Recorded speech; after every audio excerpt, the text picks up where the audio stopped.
Hi guys, welcome to our channel. ఈరోజు వచ్చేసి మా ఫ్రెండ్ వాళ్ళ అక్క పెళ్ళి.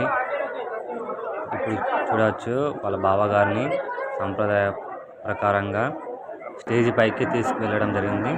ఇక్కడ నుంచి ఖురాన్కు సంబంధించిన కొన్ని మాటలు వాళ్ళ అధ్యక్షుడు చెప్పడం జరుగుతుంది.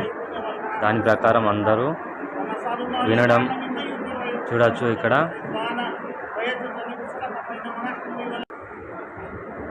నుంచి రిజిస్టర్ మ్యారేజ్ వాళ్ళ బావగారు సైన్ చేశాడు, వాళ్ళ బ్రదర్ సైన్ చేస్తున్నాడు. తర్వాత పెళ్ళి జరగడం అయిపోయింది. అలా ఫోటోలు దిగి ఫుడ్ కౌంటర్కి వచ్చేసాము. ఇక్కడ చాలా సిస్టమేటిక్గా, చాలా సాంప్రదాయంగా కూర్చోబెట్టి ఫుడ్ పెట్టడం జరుగుతుంది.